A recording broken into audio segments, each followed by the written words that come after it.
chapter 6.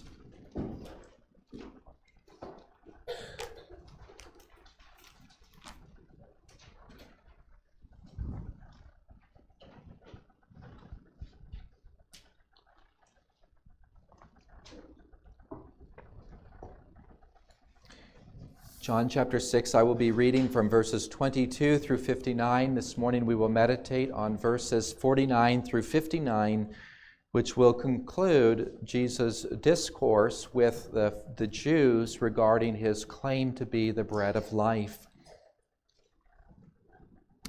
Please listen to God's holy word, John chapter 6 at verse 22.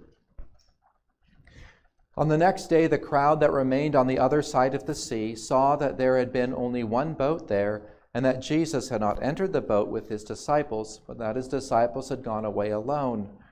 Other boats from Tiberias came near the place where they had eaten the bread after the Lord had given thanks.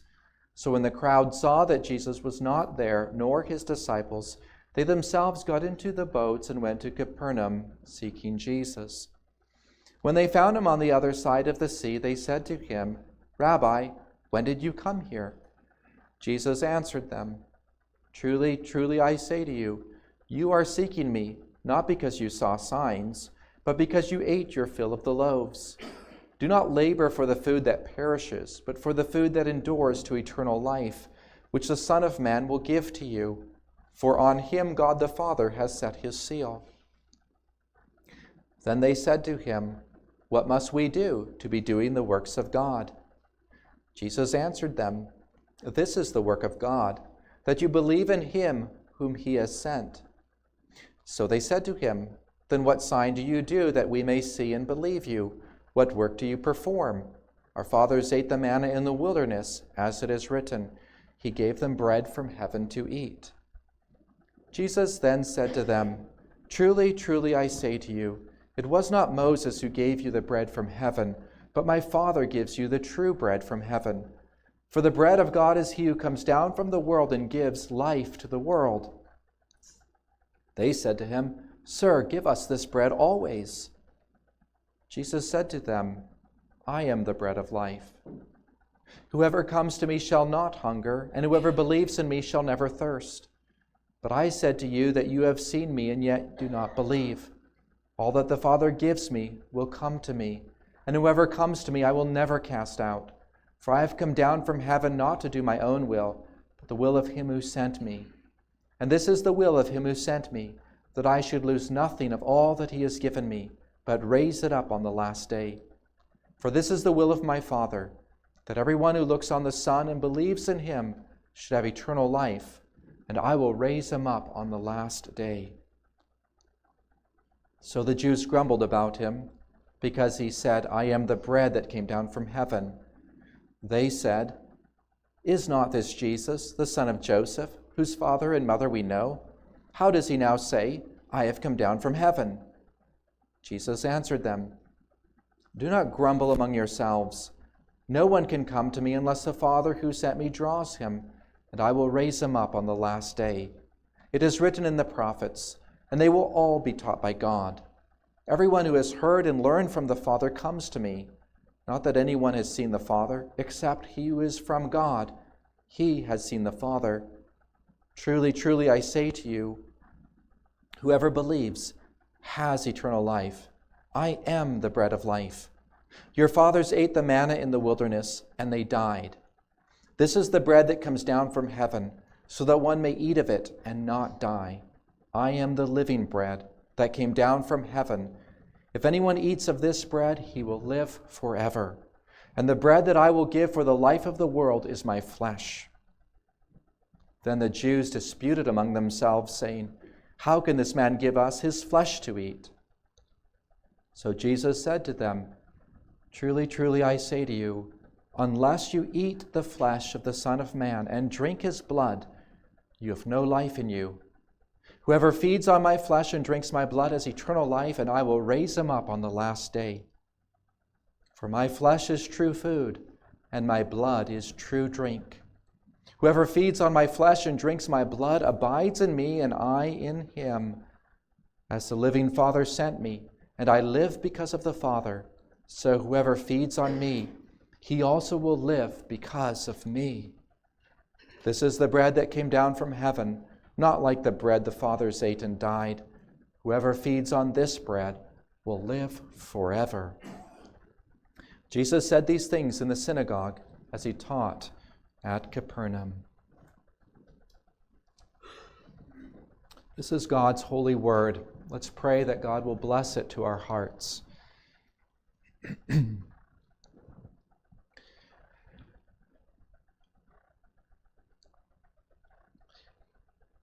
Speak, O Lord. Speak to your children. Show us the riches of Christ. Show us that he is living bread.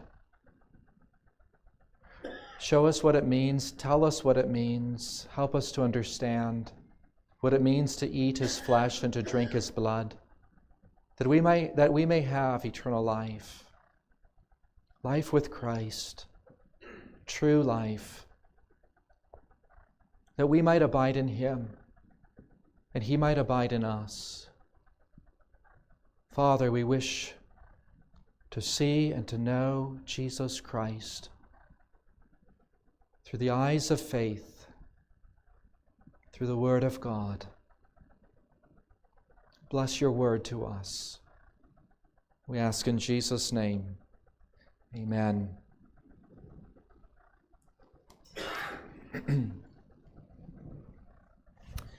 Brothers and sisters, some of you might know this story. In 1789, Benjamin Franklin was writing to his friend, a scientist, a Frenchman in Paris by the name of Jean-Baptiste Leroy. And he was concerned that he hadn't heard from Leroy in over a year because the French Revolution was going on, and he wanted to find out how his friend was and how things were going in Paris. In that letter, Franklin wrote to Leroy and told him about some exciting events developing in the United States of America. Among other things, about a year prior to the writing of Franklin's letter, the United States, these colonies, had written a constitution. And he tells Leroy about the constitution and about the government that had been formed beneath it. He writes to his friend, "Our new constitution is now established. Everything seems to promise it will be durable, but in this world, nothing is certain except death and taxes." He goes on in that letter to conclude with a statement about his own mortality. He writes, "My health continues much as it has been for some time, except that I grow thinner and weaker, so that I cannot expect to hold out much longer." I think we all would attest to the truthfulness of Franklin's statement that these things we do know to be certain this side of heaven, death and taxes.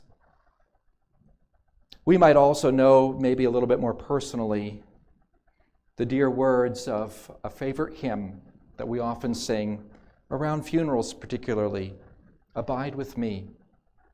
Swift to its close ebbs out life's little day. Earth's joys grow dim, its glories fade away. Change and decay in all around I see. O thou who changest not, abide with me." I think we all might be able to see this and acknowledge it, especially the older we get. Swift to its close, ebbs out life's little day. Its joys grow dim, its glories pass away. Decay, change and decay all around I see. This passage that we're looking about this morning talks about death, the inevitability of death.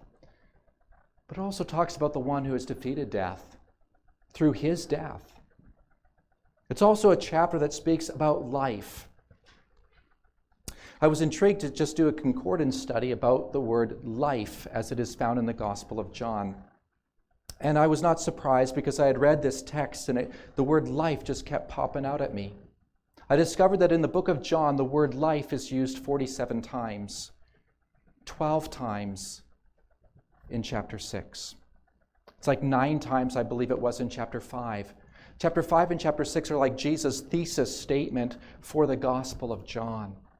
This chapter is about life, life in the face of death, life, true life, real life, that defeats what we so often feel to be the inevitable, death.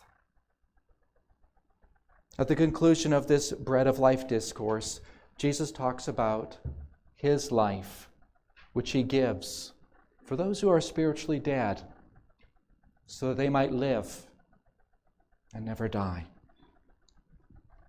Our text for this sermon comes from verse 54. Whoever feeds on my flesh and drinks my blood has eternal life.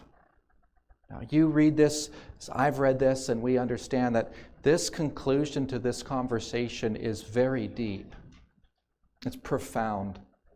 That's why we prayed, because only the Holy Spirit can give us the eyes to understand this deep ocean of truth. I'm going to present God's Word to you, verses 49 through 59, under 2 points. First of all, Jesus is the living bread that came down from heaven. And secondly, if you seek eternal life, you must eat Jesus' flesh and drink Jesus' blood. There's no other way. So first of all, Jesus is the living bread that came down from heaven. It's important that we remember the context for this conversation. Jesus has just fed the 5,000 miraculously with 5 loaves of bread and a couple fish. And that has prompted this conversation that he has with the Jews, in which he says to them twice, I am the bread of life. And in that conversation, Jesus warned them against running after the things of this world that cannot ultimately satisfy or save. Because they had come across the sea, and they were wanting to see more miracles. And they were wanting not only to see more miracles or free food, but they were wanting to make him their king because they saw he could achieve our goals. He's our guy. And Jesus warned them against that,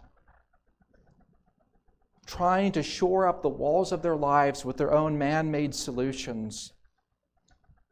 He told them instead that they needed to come to him and seek from him true bread, living bread, a bread that would fortify them and sustain them through life and into eternity, and that he had the authority to give them that bread. Well, as we know, they objected to this claim of Jesus. There are 2 main objections to what he has said.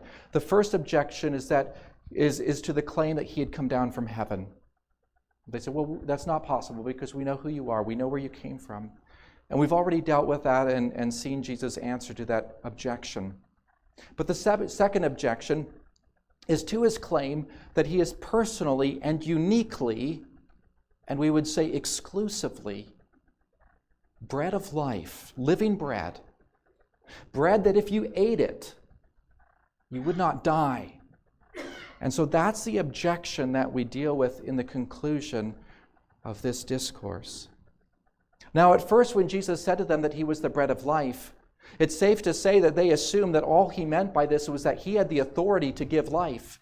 That God, he is saying, is simply this, that the Father has appointed him with authority and ability to issue life to them. But Jesus makes sure that they do not misunderstand him on this point. He not only has the authority to give life, but when he says that he is the bread of life, he is saying much more. He is saying that he is uniquely and personally living bread. They had elevated Moses. When Jesus made that initial claim that he had descended from heaven to give bread, they knew that he was making a very bold claim. And so they said to him, prove it. Here's how you're going to prove it. Remember, it's the time of the Passover. You read that in the story of the miracle of the 5,000. They said, here, prove it, that you can do what you just said you could do. Moses gave us manna from heaven. What can you do?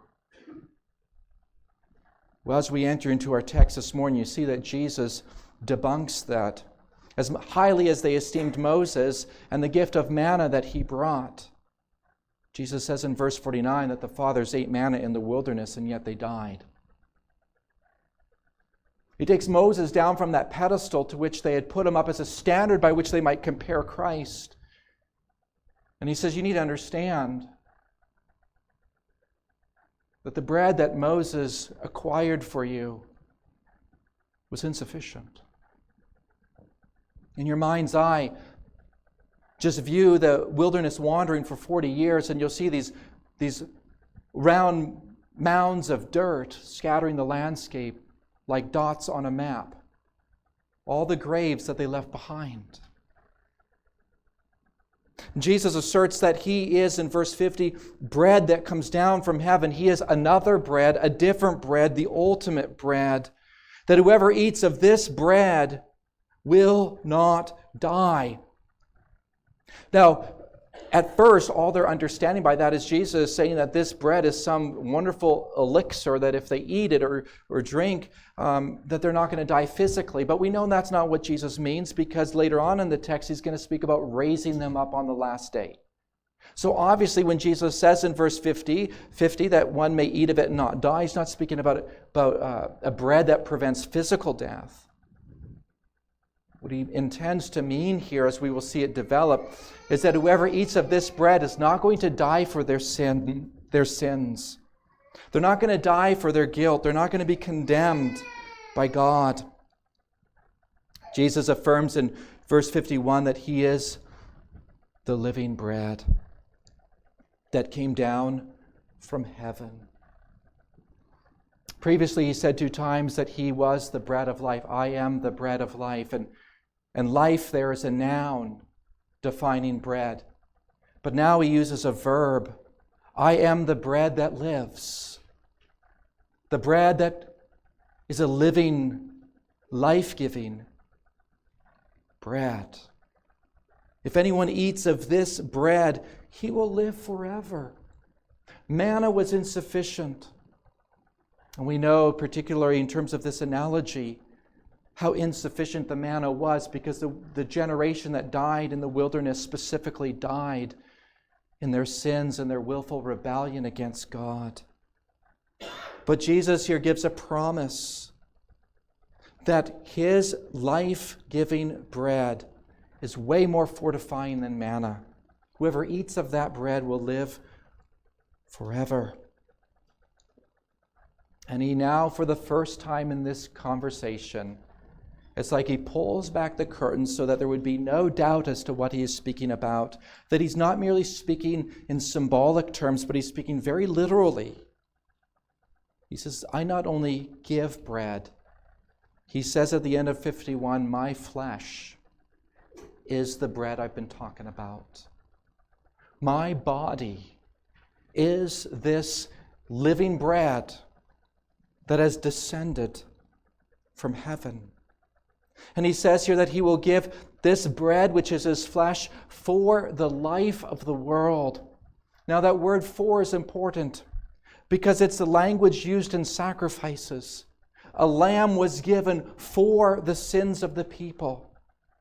And His flesh given for the life of the world can only mean that Jesus here is saying that He will give His body as a vicarious sacrifice for the world. Not just for Israel, but for us as well here today. And you'll see in verse 51 how Jesus alternates, and He does this throughout the conversation, between the first person singular and the third person singular. He says, for example, I am the living bread in the first person. But then He says, if anyone eats this bread, and the bread that I will give you for the life of the world is my flesh. And why does He alternate back and forth between the first person and the third person?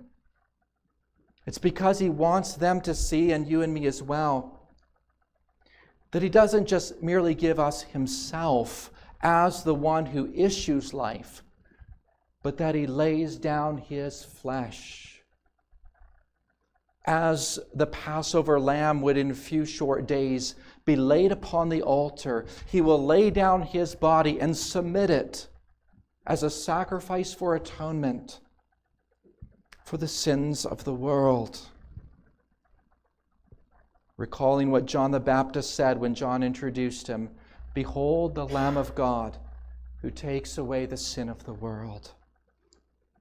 What Jesus is saying here as we work through our first point is that whoever eats this living bread, His flesh, will not die.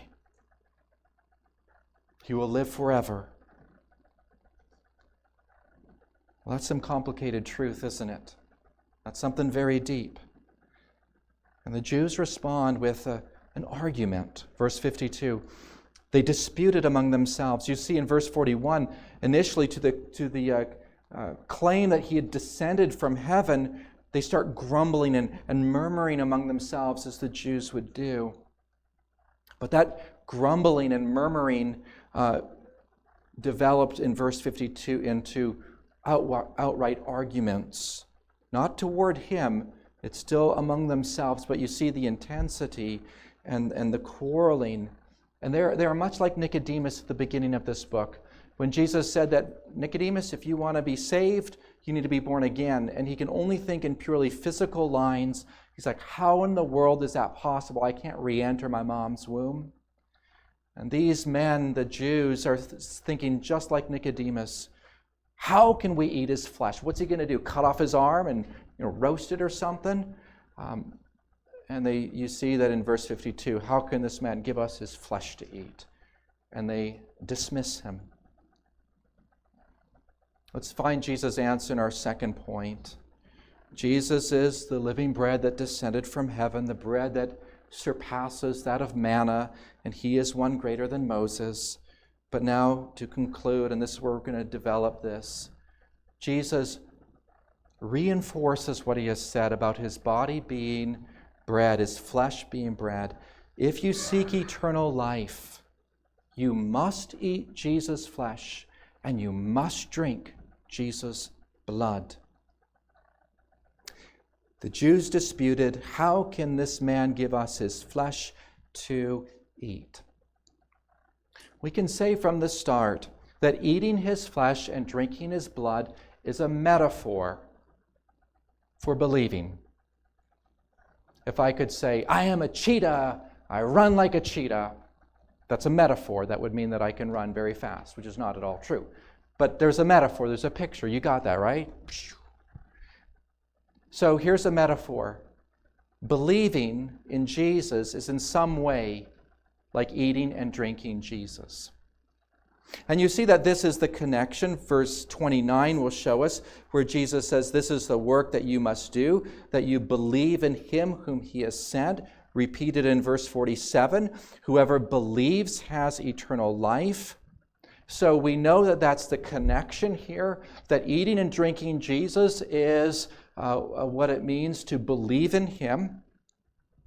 But Jesus sees their argument. It's now become audible, and he doesn't walk back his comments. He doesn't clarify his comments and say, well, brothers, what I mean is a metaphor. You ever heard of a metaphor?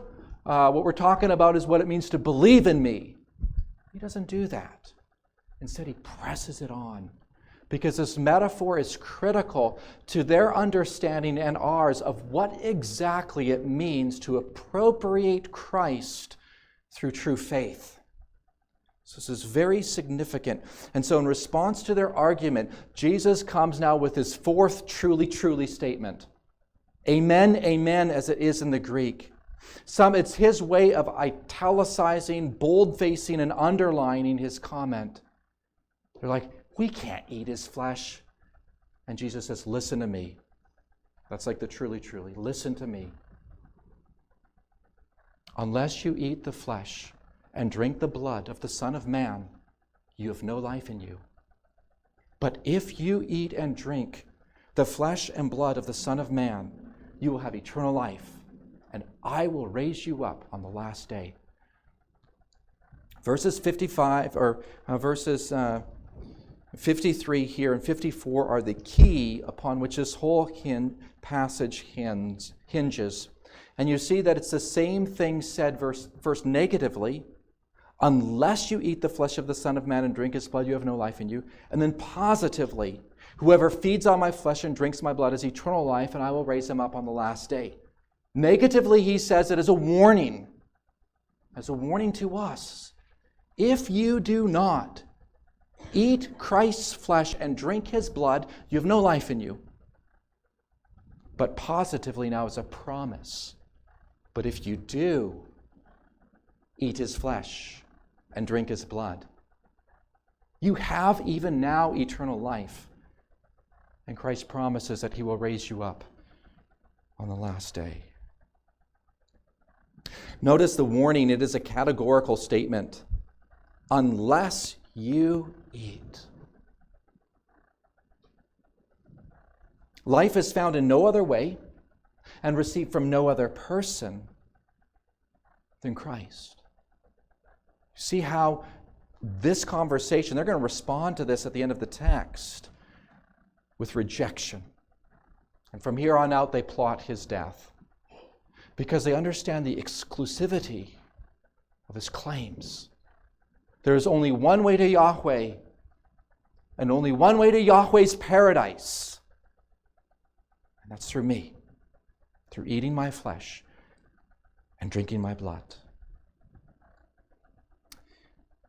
He refers to himself here as the Son of Man. He already did in verse 27, but now there's no doubt. Verse 27, it may have been thought that he was referring to somebody else, but here it is clearly himself. And the Son of Man is a term that's only found one time in the Old Testament.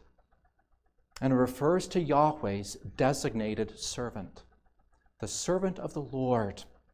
And so when he refers to the flesh and the blood of the Son of Man, it's not merely a reference to him and his humanity, but it is specifically a reference to the designated sacrifice of God. The appointed flesh that God has provided as a sacrifice for sin. There is no way to heaven, and there is no way to eternal life, and there is no forgiveness except through the flesh of God's anointed servant, of God's appointed lamb. There's no other way except through the Son of Man's flesh.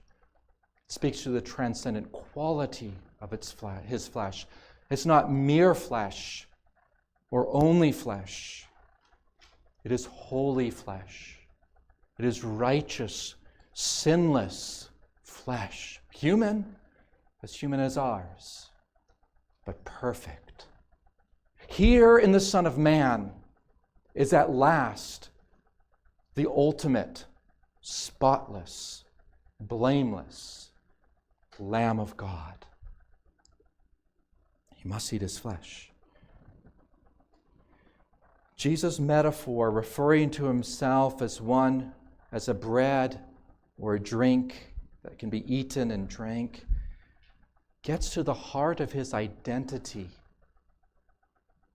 and gets to the substance of his mission. And this is why he doesn't walk back his comments and clarify, say, brothers, I'm just talking about believing.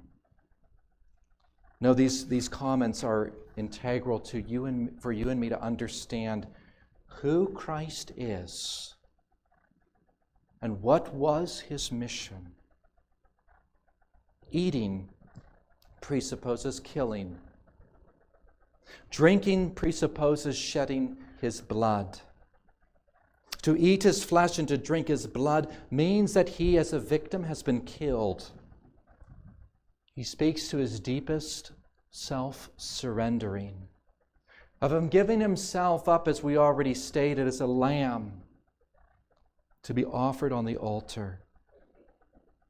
He must die in order for his flesh to become food to be eaten. He must die in order for his blood to be shed, that we might drink it. As I told you, the Passover was at hand, and he is the Passover lamb. He will be sacrificed. And we remember what Isaiah said, the Lord has laid on him the iniquity of us all, like a lamb that is led to the slaughter. If they wish to be saved and wish to receive God's forgiveness, they must eat his flesh and drink his blood. And you and I must also. There is no other way. So we must go further. What does it mean to eat Christ and drink his blood? Well, the metaphor, as I said, is a way of describing believing. But it's more than that. The metaphor penetrates the nature and quality of faith. Eating and drinking involves taking, chewing, until it's in small enough pieces that you can swallow it, and the muscles of your esophagus work and draw it down into your stomach, where the acids begin to work and to digest it until it can pass through your intestines and your body can absorb all its nutrients. It's quite a process, eating. It takes even longer than the time you sit down at the table. For as you go about your business in your day, your body is digesting the nutrients. You see, faith is passive in the way that it rests upon Christ and does not offer any works in addition to His own. In that respect, faith is doing nothing but resting. But that resting upon Christ is an act of resting. It's an act of appropriating of Him and His benefits for us, that we might be saved. Faith is no mere mental assent. It's no mere cognitive agreement to propositions stated. And I think that's specifically why Jesus just goes, you might say, for the jugular with this metaphor. And particularly He does so with the description of them drinking His blood. Eating His flesh was one thing, for they would soon eat the flesh of the Passover lamb, and they could make those correlations. But to drink the blood of an animal was forbidden by God, and no pious Jew would do that. But Jesus says, no, you must not only eat my flesh, you must drink my blood. It was an outrageous thing. The symbolism is intentionally shocking. It's this kind of language that led the persecutors of the early church to charge the Christians with cannibalism. It was one of the criticisms and charges for which Christians were martyred. They were accused of drinking blood and eating human flesh.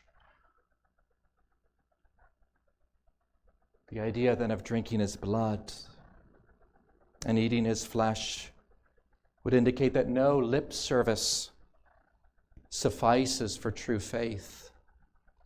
We must receive Jesus, drink Jesus, eat Jesus fully, definitively, exclusively, and exhaustively.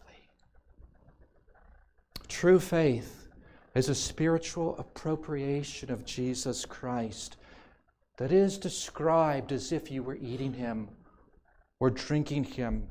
It involves the mind, the heart, the will, the spirit, the soul. It is this whole person appropriating of Christ to yourself, of imbibing His sacrifice for you. That's why many of the sacrifices of the Jews were not only offered on the altar, but they also ate a portion of them. It was their way of saying, Yahweh, this sacrifice is my sacrifice. For my sin, I have eaten it and I've taken the merits of this sacrifice into my own soul. It is as if I have been the sacrifice. I have made it my own. And Christ shows us here that true faith is not some mere mental agreement, but it is the appropriation of the whole person, of the whole Christ, of the perfect Christ, the sinless Christ, the sacrificed Christ for us. Many people think that believing in Jesus for salvation is as basic as believing that the sun is hot. But it is more like being consumed by the fire of the sun. That's faith. It is being overwhelmed, succumbed, and subdued by the sacrifice of God's Lamb. It is a whole-souled partaking of the sacrifice, a radical submission to Christ's death as the only way to receive eternal life. And you see here, I think the metaphor is important because words fail to describe what faith is. Try to talk to a friend and and tell him, here's what it is. And we reach the point very quickly where our words are insufficient. It's very much analogous to describing to somebody how sweet honey tastes who've never had honey. And you're describing it. Well, it's sweet. I don't know, it's delicious. There's a thick viscosity. But then you taste it. Now the one who tasted honey knows what sweetness is.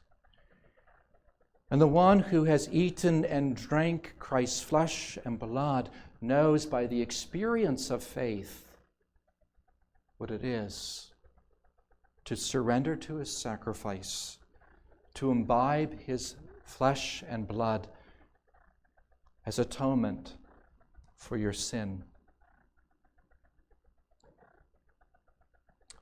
Jesus says in verse 55 that his flesh is true food, that his blood is true drink. True means that, as I said earlier, it means ultimate, it means real. What he means here when he says that his flesh is true food and his blood is true drink, he's saying, my flesh and my blood do what true food does. What does real food do? It nourishes you, it strengthens you. If I were to give you a rock, say, here, eat this, it's healthy. You would be like, you're nuts. This is not food. It's not real food. It's not true food. When you're kids, it's pretend food. Jesus says, my body is real food. It does what food does. It nourishes you unto eternal life. My flesh and my blood will provide complete payment for your sin, will absolve you of all your guilt. My food and my blood are true food that gives life. So Jesus said to the Jews that, in the words of his warning, that if they don't eat him and drink him, that they have no life in them. And at this point in this episode, they do not yet believe in him. They are spiritually dead. That word of warning comes to you this morning.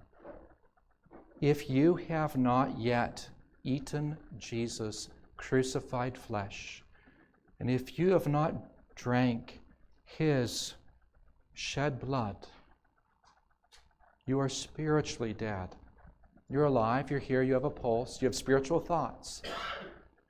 But the verdict of Scripture is that you are still condemned. You are still held accountable to God by his law. You are still guilty. That's the warning. It's a warning that he spoke to them, and it's a warning he speaks to us. But if you eat his flesh and drink his blood, you possess him into yourself. You take that sacrifice and say, God, this is my sacrifice for me. I entrust myself to him. And I look to the cross and I say, there at the cross, God, is the payment you provided and the payment that I accept and the payment that I entrust my soul to. Then Jesus says, now you have life. So we're going to conclude with the benefits, the fruit of this. Whoever feeds on my flesh and drinks my blood has eternal life. You have, by faith, incorporated the crucifixion of Jesus, the crucified flesh, and the shed blood of Christ. By faith, you incorporate that into your heart. His life is transferred into you. Just like when you eat food, that energy is transferred into your body and it gives you energy. And so the righteousness and the merits of his perfect sacrifice through faith you absorb, and it gives you life. Sins are forgiven. Guilt is expiated. God's wrath is propitiated. A new day has begun.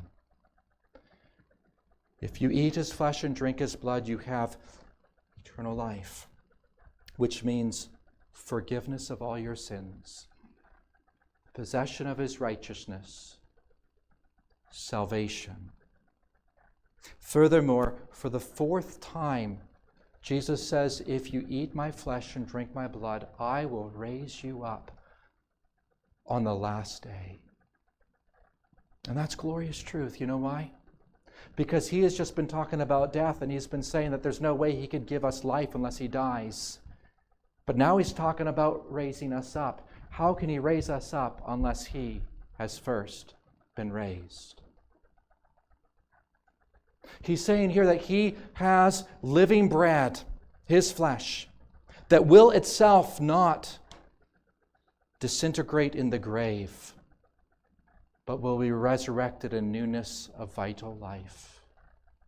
I, who have been crucified, I who have fed you with my flesh, I will rise and give you life.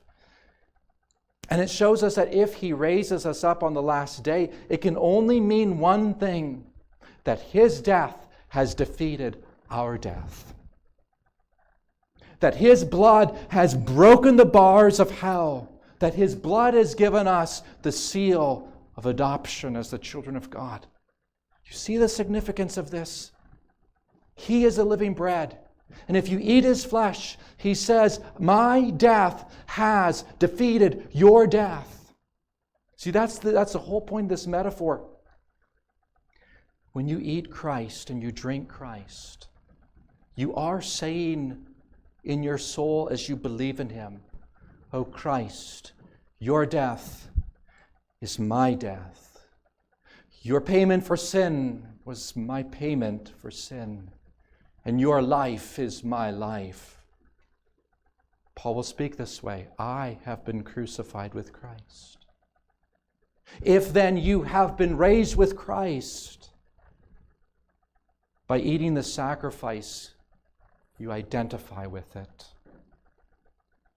And so when he says that he will raise us up, he is saying that his death has defeated death for us. There is no guilt. There is no condemnation. There is no hell for us who believe. It also says that he will raise us up on the last day, means that the last day is the eschaton. It's the best day in the history of the world. For the wicked, it's a day of judgment. But for the righteous, it's a day of vindication, consummation, glorification.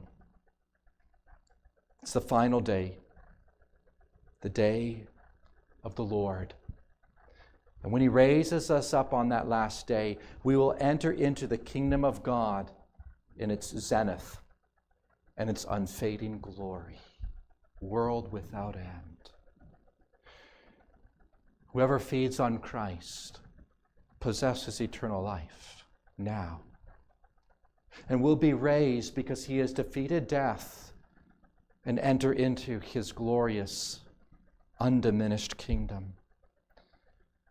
And the third benefit is that by feeding on Christ, we abide in him. He abides in us.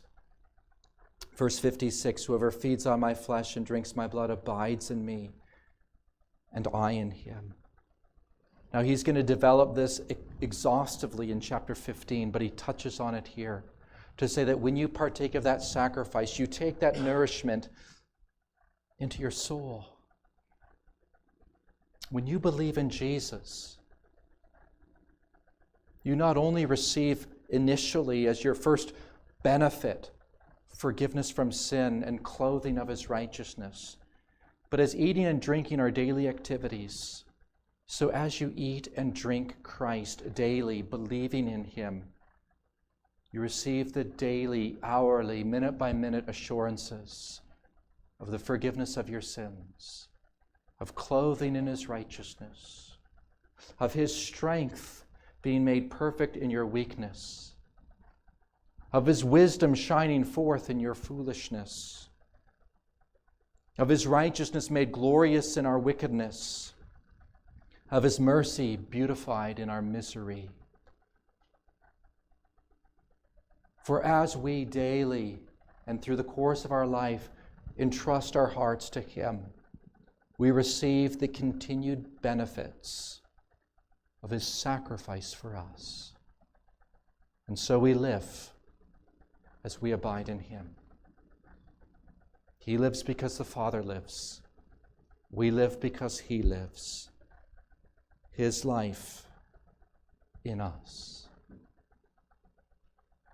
The bread the Jews ate in the wilderness was mere bread, just bread.